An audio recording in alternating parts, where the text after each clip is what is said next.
Parashat Bereshit, qui commence par la création du monde, et cette création elle-même débute par celle de la lumière. Vayomer Elokim yehi or, vayhi or. De quelle lumière s'agit-il? Il semble, à travers les psukim, que l'on parle de deux aspects différents de la lumière. Et je vous le prouve. Vayomer Elokim yehi or, vayhi or. Dieu dit que la lumière soit et la lumière fut. Le verset 4, Vayer Elokim et or kitov. Dieu vit que la lumière était bonne. Pourquoi cette répétition? On aurait très bien pu dire Vayar Elokim kitov. Dieu a vu que c'était bon. Pourquoi répétons et or kitov Vayavdel Elokim ben or ben achosher. Et Dieu va séparer la lumière de l'obscurité. C'est la première question qui se pose. Il y en a une deuxième. Vous savez que lorsque Dieu termine la création du premier jour, il est dit Vaye erev vayevoker yom echad. Jour 1. Pour les autres jours, il est dit Yom Sheni, deuxième jour, troisième jour, quatrième. Pourquoi est-ce que le premier jour ne dit-on pas Yom Rishon? On dit Yom Echad, le jour 1. Rachid nous dit que jour 1, c'est le jour où Dieu était un dans son monde, puisqu'il n'y avait pas d'autres créatures. Les autres jours, il y avait d'autres créatures. Les cieux, les astres, l'homme, le sixième jour. Et on pourrait se tromper. C'est pour ça d'ailleurs qu'on affirme chaque jour, Shema Israël, Adonai Eloheinu Adonai Had. Mais le premier jour, il n'y avait rien d'autre que Dieu. Question simple. La lumière. La lumière était là. Et est-ce qu'on ne pourrait pas se tromper et croire que la lumière, c'est le luminaire lui-même? Ça dépend de quelle lumière il s'agit. Pardon. Comme je vous l'ai dit, deux aspects de la lumière qui nous sont révélés par Rashi. Écoutez bien le Rashi. Vayar Elokim et haor kitov vayavdel. Rashi nous dit Af basé anot tzrichin divrei agada. J'ai besoin du midrash pour vous expliquer ce verset.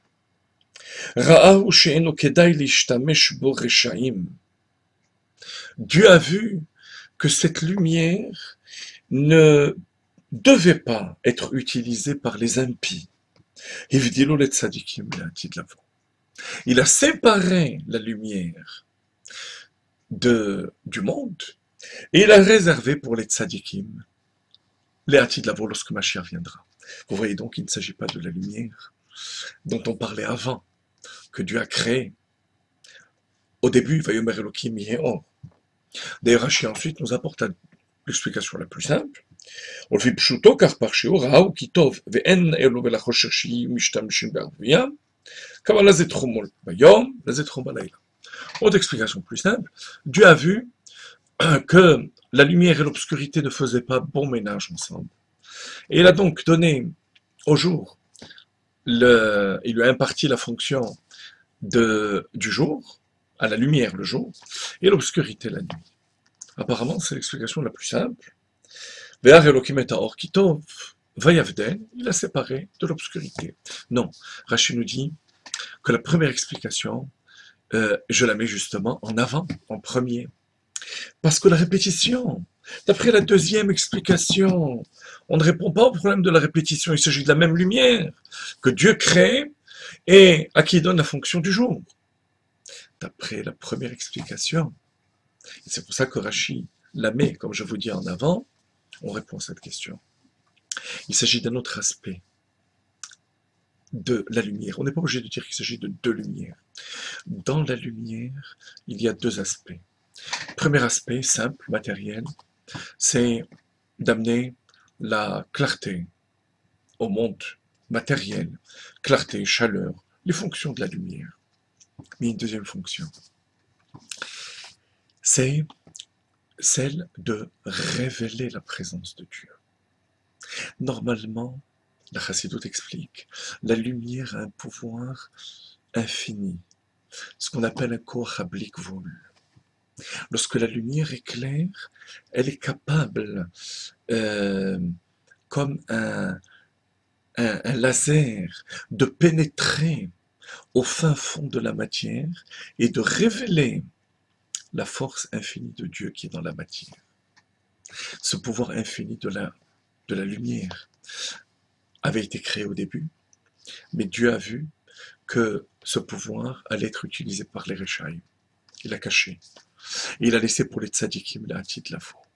Lorsque Mashiach viendra, on aura de nouveau cette fonction de la lumière que chaque être humain pourra utiliser, c'est de sonder la matière jusqu'à la force infinie qui anime cette matière. Vous comprenez maintenant pourquoi le premier jour, on dit Yom Echad, puisque cette lumière, au contraire, révélait la présence de Dieu. Elle ne pouvait pas laisser supposer qu'il y a une autre entité que Dieu. C'est pour ça que Yom Echad. Et où est-ce que Dieu l'a caché, cette lumière?